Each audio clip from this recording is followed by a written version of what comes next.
The lights in the lower levels of Convergence Station flickered constantly. Jiwoo had learned to count the seconds between each flicker. It gave her something to focus on besides the smell of unwashed bodies and the quiet crying from the cage next to hers. She sat with her back against the cold metal bars, her knees pulled up to her chest. Her clothes were torn and dirty after 3 weeks in captivity. The slavers had taken her shoes on the second day. They said barefoot slaves couldn't run as well. Jiwoo hadn't bothered to tell them she'd run 10 miles barefoot during survival training. Let them think what they wanted. The cage beside hers held a creature that looked like a giant mantis. It clicked and chirped in a language she didn't understand. Across from her, something with too many eyes stared at the floor, rocking back and forth. The auction house held dozens of species, all waiting to be sold. A door hissed open at the end of the corridor. Heavy footsteps echoed on the metal floor. Jiwoo watched as guards moved down the line, checking each cage. They wore armor that covered everything except their faces. Their skin was blue-green and scaled. Each one carried a weapon that hummed with electricity. "This one," a guard said, stopping at her cage. He pointed at Jiwoo with a clawed finger. "The human. Take her to Platform 7. 2 more guards appeared." They opened her cage and pulled her out roughly. Jiwoo didn't resist. She'd learned that lesson on day 1 when another prisoner fought back. The guards had beaten him until he stopped moving. She needed to stay healthy, stay strong, wait for the right moment. They dragged her through corridors that twisted and turned. The station was massive, built inside an asteroid that had been hollowed out centuries ago. Shops and markets filled the upper levels where legitimate business happened. Down here in the forgotten spaces, other trades flourished. The auction room was smaller than Jiwoo expected. Maybe 50 beings filled the seats, arranged in a semicircle around a raised platform. Lights hung from the ceiling, casting harsh shadows. The air smelled like metal and something sweet that made her stomach turn. An auctioneer stood on the platform. He had 6 arms and skin that changed colors as he moved. When he saw Jiwoo, his color shifted to something like excited yellow. "Ah, excellent," he said in a voice that translated through speakers built into the walls. "Our final item of the day, very rare, very exotic." The guards pushed Jiwoo onto the platform. She stood under the lights, blinking as her eyes adjusted. The beings in the seats leaned forward, studying her. Some made notes on glowing tablets. Others whispered to companions. "This specimen," the auctioneer continued, walking around her in a slow circle, "comes from a recently discovered world. Category 12. Deathworld, for those who understand the classification." A murmur ran through the crowd. Category 12 meant dangerous. It meant the planet tried to kill everything living on it. Most beings came from worlds rated Category 1 or 2, where life was easy and comfortable. "Look at her," the auctioneer said, grabbing Jiwoo's arm and holding it up. "Soft skin. No natural armor. No claws or fangs, no venom. She looks harmless, doesn't she?" Jiwoo kept her face blank. She'd practiced this expression for years. Show nothing, give them nothing. But appearances deceive. The auctioneer continued. "This creature evolved on a world with gravity that would crush most of you. With temperature swings that range from boiling to freezing. With an atmosphere so rich in oxygen it would poison your lungs." He released her arm and stepped back. "These humans are new to the galaxy. Their world has no space travel yet. No contact with civilized species. They're primitives, but dangerous primitives. Handle with care." Jiwoo scanned the crowd while the auctioneer talked. Most of the beings looked bored. They'd come for other merchandise. She was just an oddity, something strange to look at before they left. But one being watched her differently. He sat in a private box high above the main floor. Even sitting, he was massive. 8 feet tall at least, maybe more. 4 arms, each one thick with muscle. His skin was covered in scales that looked like armor plating. Red and black patterns ran across his body. His face was elongated, almost reptilian, with eyes that glowed yellow in the dim light. Jiwoo recognized a predator when she saw one.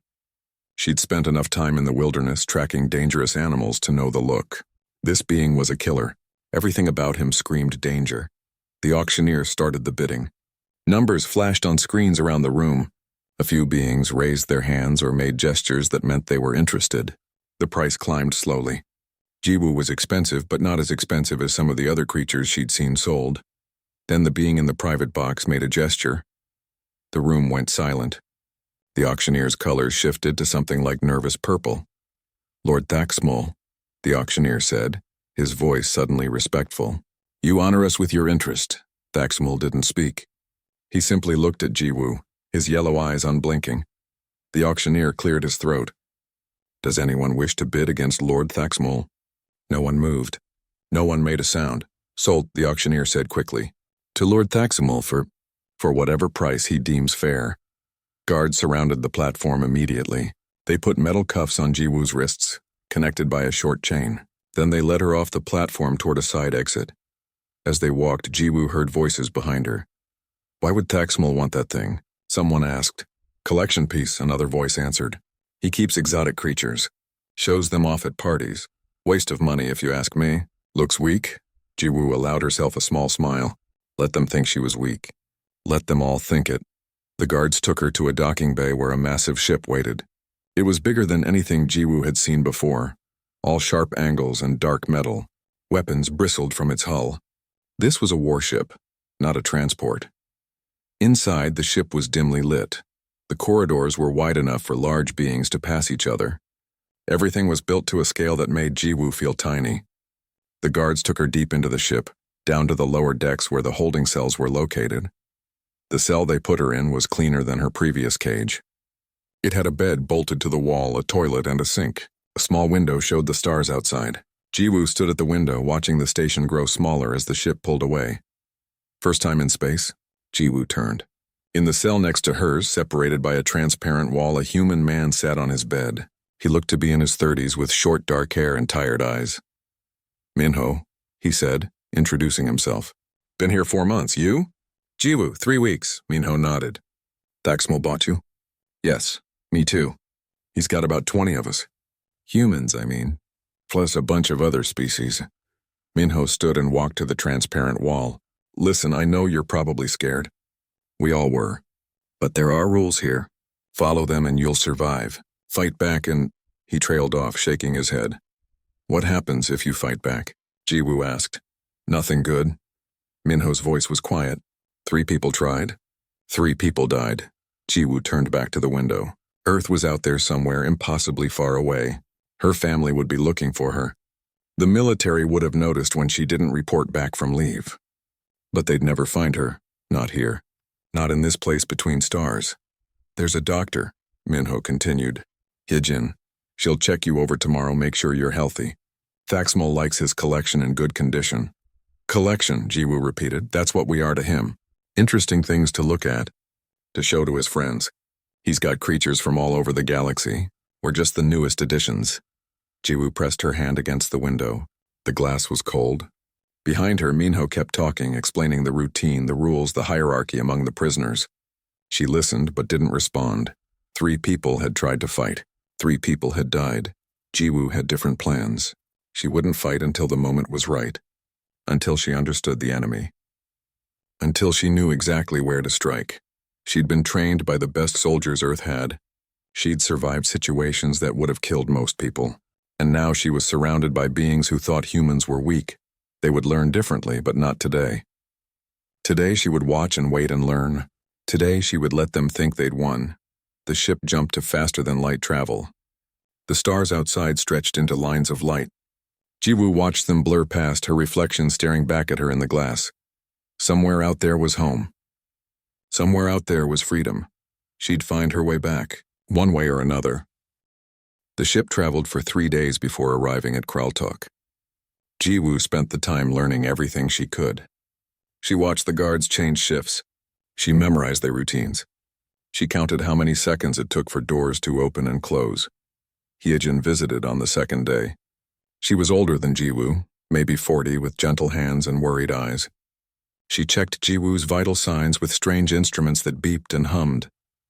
You're healthy, Hyejin said, speaking Korean for the first time since Jiwoo had been captured. The sound of her native language made Jiwoo's throat tight. Surprisingly healthy, considering everything. I exercise, Jiwoo said simply. Hyejin smiled, but it didn't reach her eyes. I used to be a doctor in Seoul before. Now I patch up slaves so they stay valuable. She packed away her instruments. Minho told you about the arena? No. Thaxmul is taking us there. He does this every few months. Brings his newest acquisitions to show them off. Hyejin's hands trembled slightly as she worked. It's not just about looking at us. He makes us perform. Demonstrates his power. Perform how? Hyejin hesitated. It's different every time. Sometimes he makes us fight each other. Sometimes he fights us himself. Always in front of an audience. Important people, warlords, politicians, crime bosses. They watch and laugh and place bets. Jiwoo absorbed this information. Has anyone ever won? Won? Hyejin looked confused. Against Thaxmul? No, never. He's Dravok.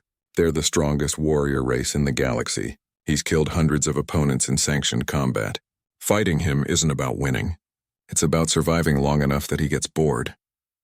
After Hyejin left, Jiwoo did push-ups in her cell, then sit-ups, then squats. Minho watched from his cell, shaking his head. You'll need your strength, he said. Save it. I am saving it, Jiwoo replied, dropping into another set of push-ups. This is how I save it. On the third day, the ship entered orbit around Kraltok. Through her window, Jiwoo saw a red planet covered in dark patches that might have been oceans or might have been something else. Cities glowed on the night side like scattered embers. Guards came for all the human prisoners. There were 18 of them total, ranging in age from a teenager named Doyun to an elderly woman who could barely walk. They were herded into a transport shuttle and taken down to the planet's surface.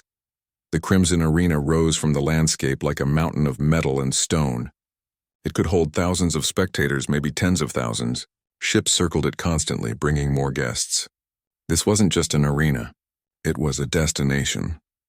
Inside, the prisoners were taken to a holding area beneath the main floor.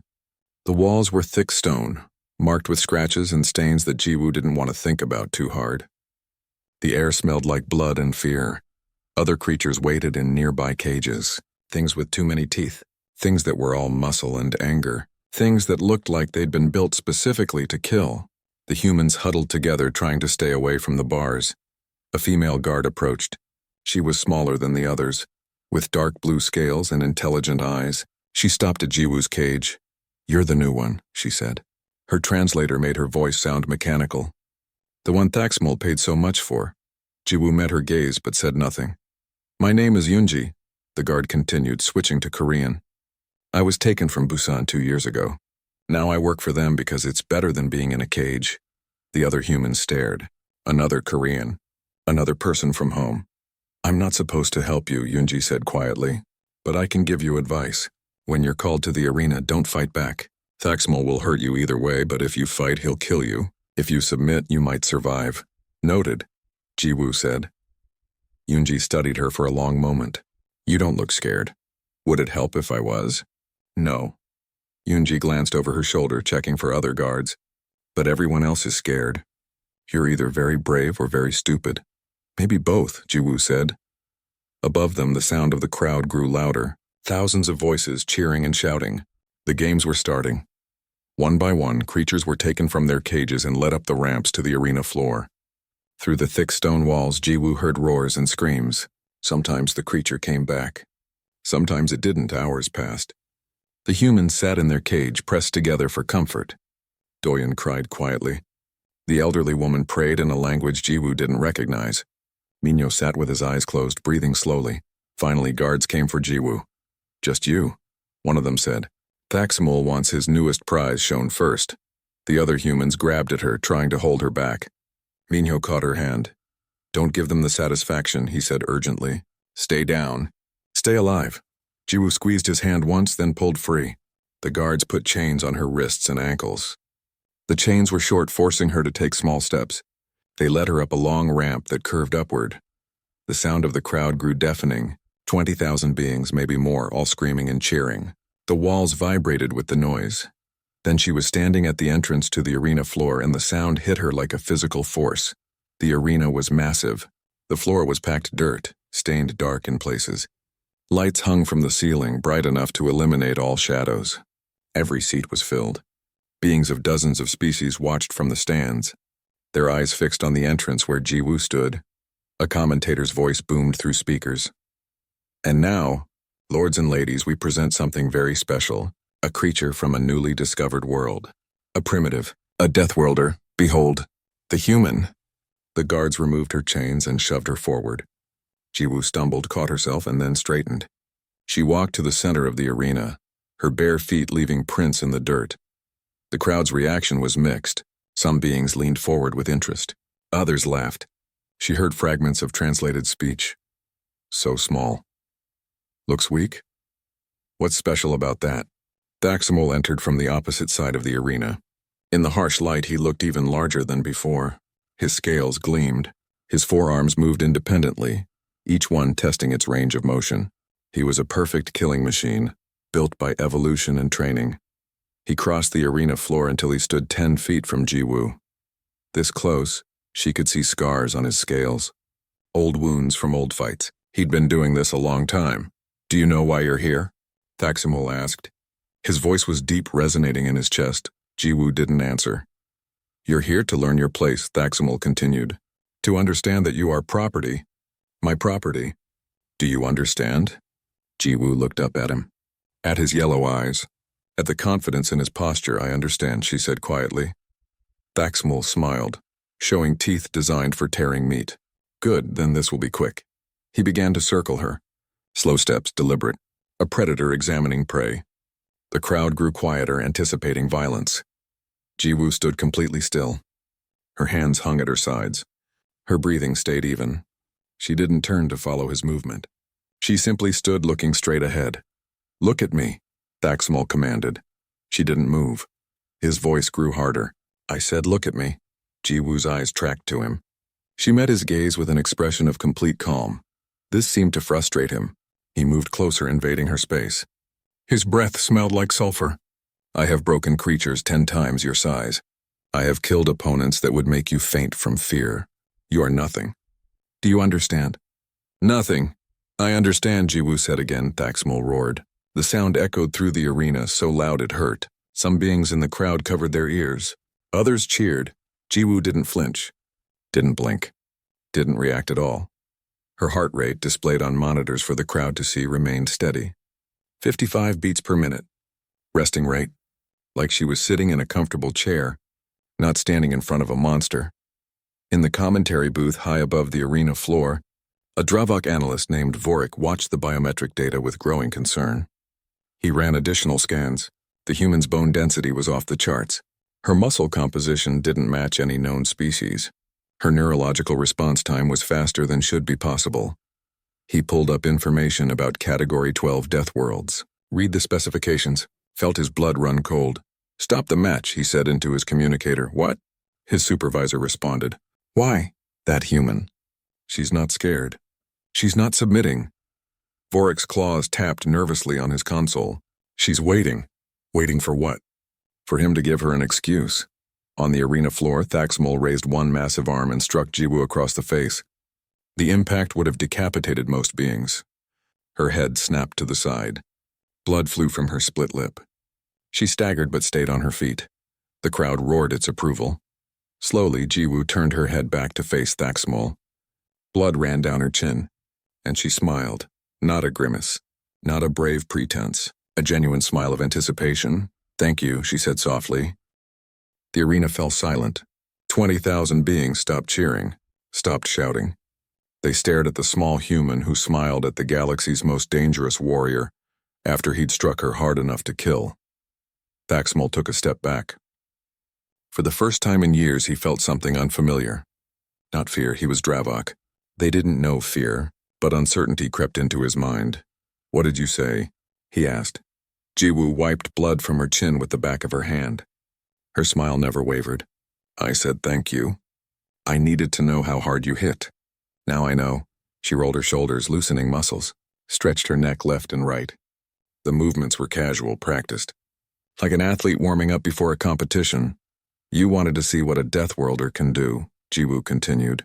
Her voice was quiet, but the arena's sound system carried it to every ear. Let me show you. Then she moved. The crowd would later argue about what happened next.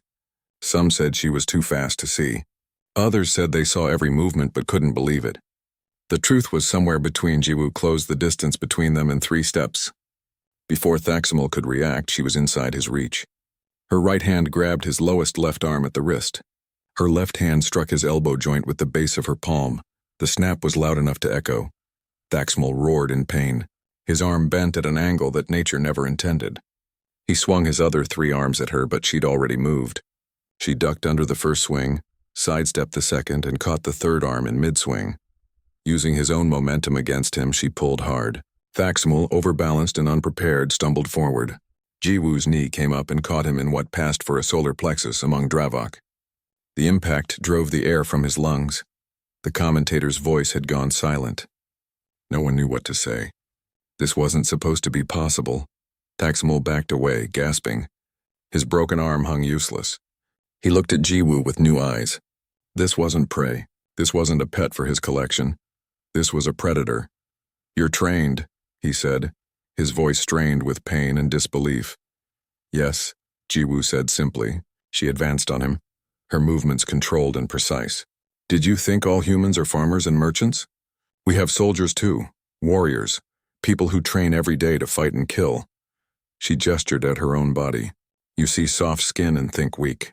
But my bones are denser than yours. My muscles are built for a gravity well that would crush you. My reflexes are twice as fast as yours. Evolution made me this way because on my world, if you're not dangerous, you don't survive." Thaxmul charged. It was a desperate move, using his size and weight to overwhelm her. Jiwoo waited until the last second, then dropped low and swept his legs. 8 feet of armored warrior crashed to the dirt floor. Before he could rise, she was on his back. Her legs wrapped around his torso, locking in place. Her arm snaked around his thick neck, finding the pressure points she'd studied during her captivity. Hyejin had been required to teach Thaxmul's guards about human anatomy. Those same lessons taught Jiwoo about Dravok anatomy, where the blood vessels ran, where the nerves clustered, where the vulnerable spots hid behind all that armor. She squeezed, not with just her arms, with her whole body, legs, core, back, shoulders, every muscle group working together. The same technique she'd used to control opponents in hand-to-hand combat training. Thaxmul's 3 good arms reached back, trying to grab her. His claws raked across her arms and back, drawing blood. Jiwoo gritted her teeth against the pain and held on. She'd taken worse during training exercises. The Dravok warrior tried to stand. Jiwoo shifted her weight, staying balanced on his back like a rider on a bucking horse. He slammed backward, trying to crush her against the ground. She took the impact and maintained her grip. His movements grew weaker. The blood flow to his brain was restricted. Not completely cut off, she wasn't trying to kill him yet. Just control him, show him what it felt like to be helpless. Finally, Thaxmul stopped fighting. His body went limp. Jiwoo held the choke for 3 more seconds, then released it and rolled away. She came up in a fighting stance, ready in case he was faking. He wasn't. Thaxmul lay on his side, breathing hard, his yellow eyes unfocused. The crowd had started screaming. Not cheering, screaming. This wasn't entertainment anymore. This was something wrong. Something impossible. The natural order had been violated. In the holding area beneath the arena, the human prisoners watched on a small screen. Minho's mouth hung open. Hyejin had tears running down her face. Doyen was laughing hysterically. "She's military," Minho whispered. "Special forces. Has to be." On the arena floor, Thaxmul struggled to his feet. His broken arm hung limp. His breathing was labored. But he was Dravok. He'd never surrendered in his life. "Never backed down from a fight. You fight well," he admitted. "But you cannot win." "I have 3 good arms left." "You're bleeding." "You're tired. This ends one way only." Jiwoo wiped blood from a cut on her forehead. "You're right. This does end one way, but not the way you think." She attacked again, but differently this time. Instead of grappling, she used striking techniques. Her fists hammered into pressure points. Her elbows found gaps in his armor. Her knees targeted joints and nerve clusters. Every strike was precise, calculated. She wasn't brawling. She was dismantling him piece by piece. Thaxmul tried to fight back, but his body wasn't responding correctly. She damaged something when she choked him. His left side moved slower than his right. His balance was off. Jiwoo swept his legs again. This time, when he fell, she stomped on his knee.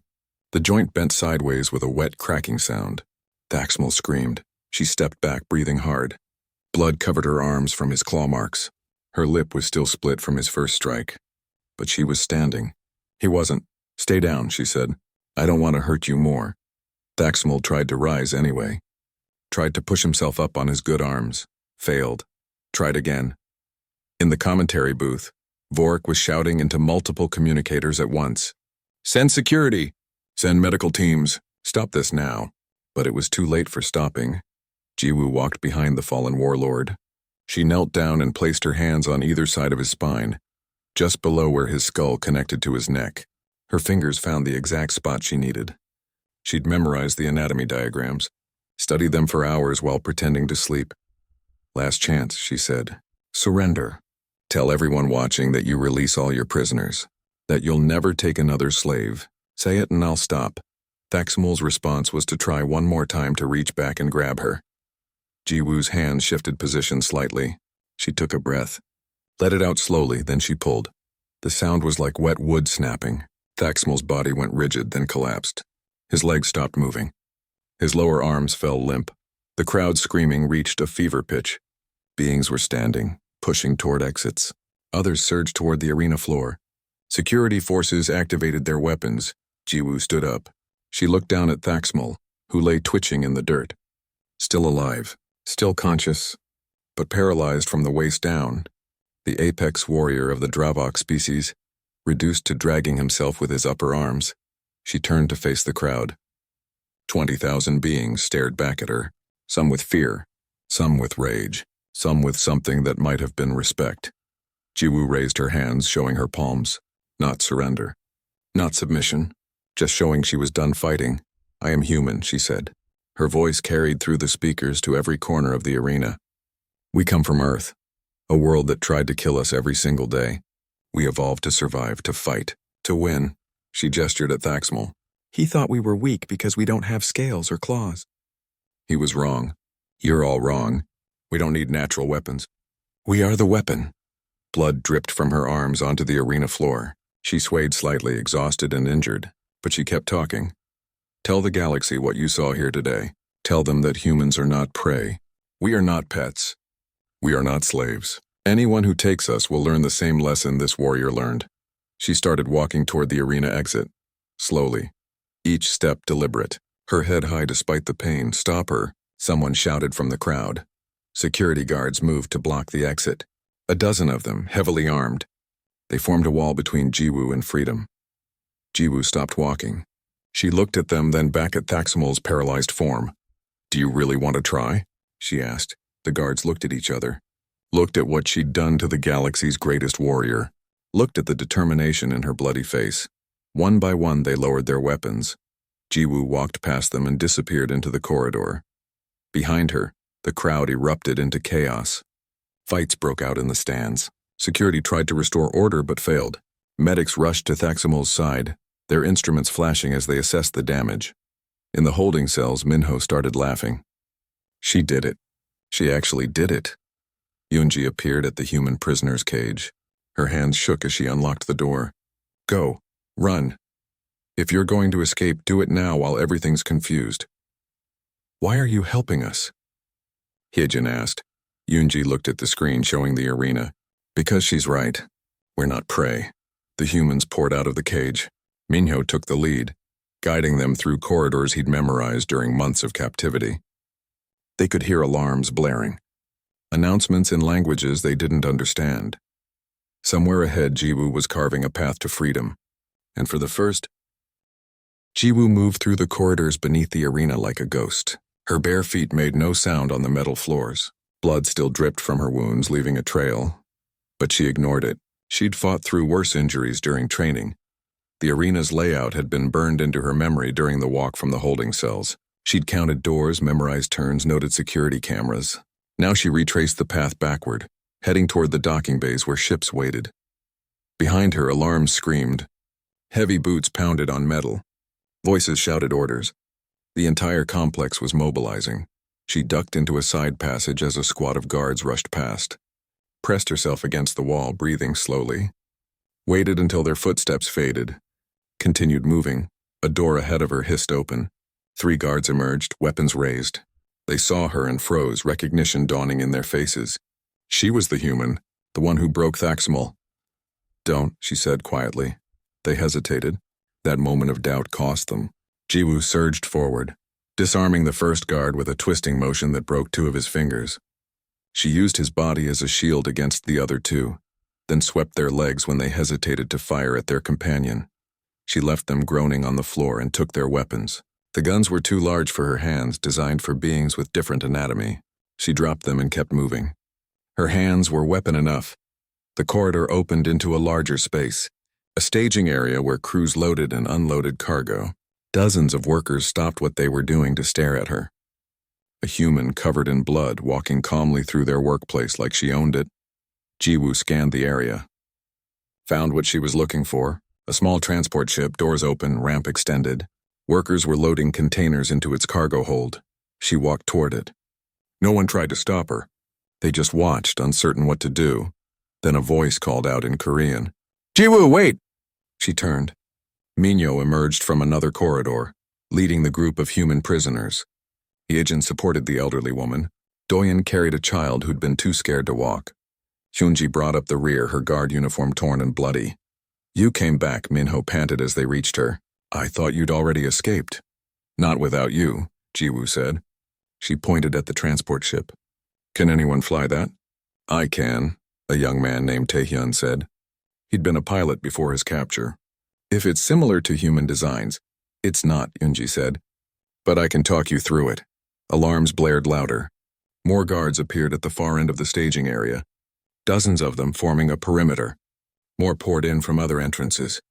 Within seconds, the humans were surrounded. A voice boomed through speakers.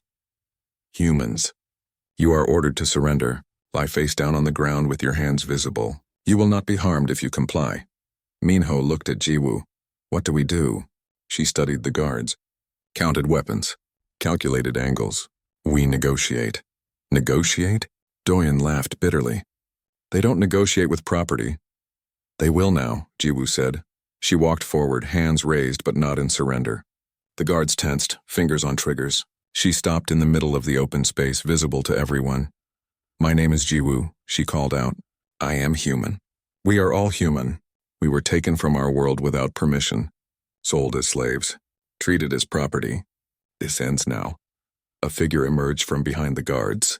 Vorik, the Dravok analyst from the commentary booth. He was smaller than Thaxmol but still massive compared to Jiwoo. His scales were a darker red and his eyes held intelligence rather than just aggression. "You defeated Thaxmol," Vorik said. "An impressive feat, but there are 60 guards here. You cannot fight them all." "No," Jiwoo agreed. "I can't. But I can fight enough of them that the survivors will remember. And then every human in this galaxy will fight. And we will keep fighting until you learn to leave us alone."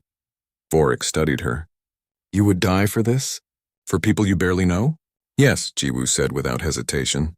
"That's what humans do. We protect each other. We fight for each other. Your people might not understand that, but it's who we are." A long silence followed.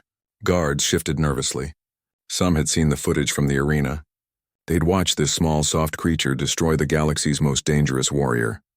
Vorik made a decision. He raised a hand, signaling the guards to lower their weapons. They obeyed reluctantly. "I propose an alternative," Vorik said. "You want freedom. We want to avoid a war with your world. Earth's location is now known. Your species' capabilities are now understood. A conflict would be costly for both sides. So let us go," Jiwoo said. "I will, on one condition." Vorik gestured to the guards. "Take this story back to your world. Tell them what happened here. Make sure they understand that the galaxy is vast and dangerous. Some species will see Earth as a threat that must be eliminated. Others will see it as an opportunity for alliance." He paused. "My people, the Dravok, have always respected strength. You have shown strength. Thaxamol's defeat will reshape how we view humans. But not all species will be so reasonable." Jiwoo lowered her hands. "You're letting us go. I am providing you transportation to neutral space. From there, you can contact your world." Vorik's expression was hard to read. "Consider this a diplomatic gesture. The beginning of a conversation between our peoples." "Why?" Hyejin asked. "Why help us?" "Because I have studied your world," Vorik replied. Category 12 Deathworld. Gravity 1.3 times galactic standard. Temperature ranges that would kill most species. Predators that hunt in packs.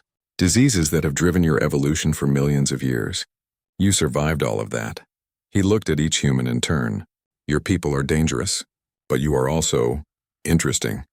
The galaxy needs interesting things. It has become stagnant, comfortable. Perhaps humans will change that." A medical team approached cautiously. They carried supplies and instruments. "Your wounds," one of them said to Jiwoo. "Allow us to treat them." Jiwoo looked at Minho. He nodded. She allowed the medics to approach. They worked quickly, spraying sealant on her cuts, wrapping her arms in bandages that glowed faintly. The technology was alien but effective. Within minutes, the bleeding stopped. "The ship is ready," Yoonji said. She'd been checking the transport while they talked. "Fueled and programmed with coordinates to neutral space. 3 days' travel." The humans moved toward the ship, slowly at first, expecting a trap. When no one stopped them, they hurried, helping each other up the ramp. The elderly woman, the children. The injured Jiwoo was the last aboard. She stopped at the bottom of the ramp and looked back at Vorik. "When we get home," she said, "I'm going to tell them everything. About the slavers, about the markets, about how the galaxy treats the weak." "I would expect nothing less," Vorik replied. "And then," Jiwoo continued, "we're going to come back, not as victims, as equals. Anyone still taking humans will have to answer to all of humanity. That is acceptable," Vorik said, "perhaps even preferable.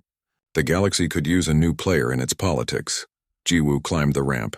At the top, she turned back once more. "One more thing. Where are the others? There were humans here before us, months before. Where did they go?" Vorik's silence was answer enough. "We'll find them," Jiwoo said. "However long it takes. We'll find every human in this galaxy and bring them home." The ramp closed. The ship's engines hummed to life. Within moments, it lifted from the docking bay and shot into the red sky of Kraltok. Inside, the humans collapsed into seats. The adrenaline was fading, replaced by exhaustion and shock. Some cried. Some laughed. Some just stared at nothing. Taehyun sat in the pilot's seat, guided by Yoonji's instructions. The controls were strange but logical. He managed to engage the autopilot without crashing them. Hyejin moved through the cabin, checking everyone's condition. Treating injuries. Offering water from the ship's supplies. Being a doctor again instead of a slave.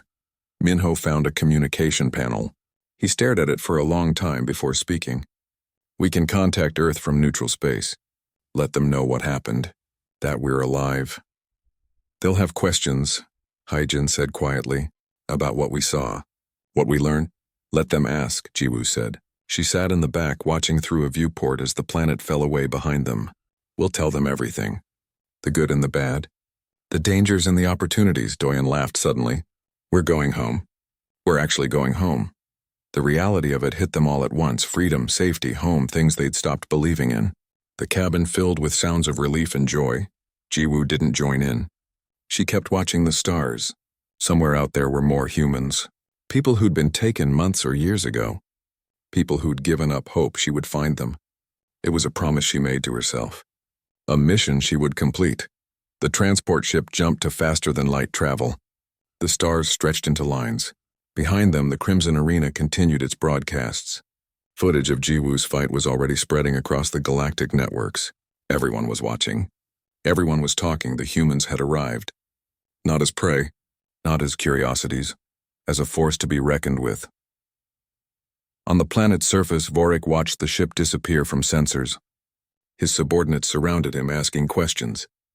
Should they pursue? Should they contact other systems? What would Thaxmal say when he recovered? Vorik ignored them all. He was thinking about the future, about what would happen when Earth learned its children had been taken, when... The transport ship drifted through neutral space, far from any system's authority. Stars surrounded them like scattered diamonds on black cloth. Inside the cabin, 18 humans tried to adjust to the reality of freedom. 3 days had passed since their escape. 3 days of eating real food, drinking clean water, and sleeping without fear. But freedom brought new worries. What would they find when they reached home? How much time had passed on Earth? Would anyone believe their story? Taehyun had finally figured out most of the ship's systems. The autopilot handled navigation, but he'd learned to adjust course and monitor fuel levels. Yoonji taught him the basics of galactic travel, jump points, trade routes, emergency protocols. In the medical bay, Hyejin examined Jiwoo's wounds. The alien treatment had worked well. The cuts on her arms were healing faster than should be possible. The split lip was already closed. Only bruises remained, yellowing as they faded. "Your bone density is remarkable," Hyejin said, studying a scanner's readout. This technology is more advanced than anything we have on Earth. It shows details I've never seen before. What does it show? Jiwoo asked. That you could probably survive falls that would kill normal people. That your skeleton could withstand forces that would shatter mine. Heejin looked up from the scanner. Were you always like this? Or is it the military training? Both, maybe, Jiwoo said. She'd been asking herself the same question. I was always strong. The military made me stronger. Minho entered the medical bay carrying a tablet. I got the communication system working. We can reach Earth, but... He hesitated, but what? Jiwoo asked. The signal will take time, and once we send it, everyone will know where we are. Not just Earth, anyone monitoring this frequency, Jiwoo stood. Do it anyway. Our families deserve to know we're alive. They gathered in the main cabin. Minho activated the communication system and began recording. One by one, the humans gave their names and where they were from. Seoul, Busan, Incheon, cities they'd been taken from, lives they'd been stolen out of. When it was Jiwoo's turn, she spoke clearly into the recorder. This is Lieutenant Jiwoo of the Republic of Korea Armed Forces. I was abducted 6 weeks ago while on leave in Seoul. I am transmitting from neutral space with 17 other human survivors. We were taken by alien slavers and held captive. We escaped. We're coming home. She paused, choosing her next words carefully. There are more humans out there. Others who were taken before us. We need to find them. Bring them home. And we need to make sure this never happens again. Minho transmitted the message toward Earth. It would take hours to reach home, traveling at light speed, then more hours for a response to return. While they waited, Doyen explored the ship's database. With Yoonji's help, he accessed public information about the galaxy. Star maps, species profiles, trade networks. The sheer scale of it was overwhelming. Millions of inhabited worlds, billions of beings. Humanity had been alone for all of history, and now they were the newcomers. Look at this, Doyen said, pulling up a file. The collective. It's like a galactic United Nations, species that work together, share resources, defend each other. Are humans part of it? Someone asked. No, Yoonji said. Earth isn't even on their maps. You're too new, too unknown. That needs to change, Minho said. We need allies, protection. We need to be strong enough that we don't need protection, Jiwoo countered. Allies are good, but we can't rely on others to keep us safe. 8 hours after sending the message, the communication system beeped. Everyone rushed to the cabin. Minho activated the speakers. A woman's voice came through, speaking Korean. This is Commander Sujin of the United Nations Stellar Defense Initiative. We received your transmission. Can you confirm your identity? Minho responded with military codes and personal information. Questions and answers went back and forth. Verification protocols, then finally confirmation. You're really them. Sujin's voice carried emotion she was trying to hide. Your families have been looking for you. We all have. When people started disappearing, we didn't know what was happening. Some thought it was serial killers. Others blamed secret experiments. The truth is worse than we imagined. How many? Jiwoo asked. How many humans have been taken? A pause. Over 300 that we know of. Maybe more. They vanished without a trace. No bodies, no evidence. Just gone. The cabin fell silent. 300 people. Mothers, fathers, children. All taken. We're working on a response, Sujin continued. Building ships. Training soldiers.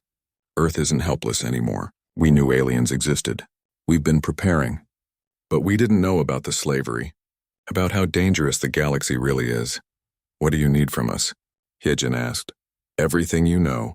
Star charts, species information, technology. Anything that helps us understand what we're facing. Sujin's voice hardened. And we need Jiwoo. We've seen the footage. What she did in that arena is spreading across our intelligence networks. The whole galaxy is talking about it. Jiwoo spoke into the communicator. I'll tell you everything, but I want something in return. Name it. I want to lead the rescue missions, find our people, bring them home. That can be arranged, Sujin said. But first we need you here. Need you to train others, show them what humans can do. They talked for another hour, making plans, sharing information. By the end, they had coordinates for a rendezvous point. A military ship would meet them there, escort them to Earth, make sure they arrived safely. 2 days, Sujin said before signing off. Hold on for 2 more days. The next 48 hours passed slowly. The humans took turns sleeping, eating, and staring out the viewports at the passing stars. They were going home. After weeks or months of captivity, home was finally within reach. Jiwoo spent most of her time in the training area that Taehyun had discovered. The ship had a small gym, designed for crew to maintain fitness during long flights. She exercised methodically, push-ups, squats, shadowboxing, keeping her body ready. Minho joined her on the second day. You think there will be more fights? I know there will be, Jiwoo said between strikes at an imaginary opponent. We embarrassed them. Showed their weakness. They won't forget that. Good, Minho said. He began his own exercises. Let them remember. Let them be afraid. Finally, the rendezvous point appeared on their sensors, a small moon orbiting a gas giant in an empty system, and waiting there, a ship bearing Earth's designation codes. It was smaller than the alien warships they'd seen, more primitive in design, but it was human. Built by human hands with human technology, the most beautiful thing they'd seen in weeks. The docking procedure was smooth. Taehyun brought their transport alongside the military vessel, and connection tubes extended. When the airlock opened, soldiers in Earth uniforms waited on the other side. The humans crossed over in silence, barely believing it was real. Some cried when they saw the soldiers. Others saluted. All of them felt the weight lift from their shoulders.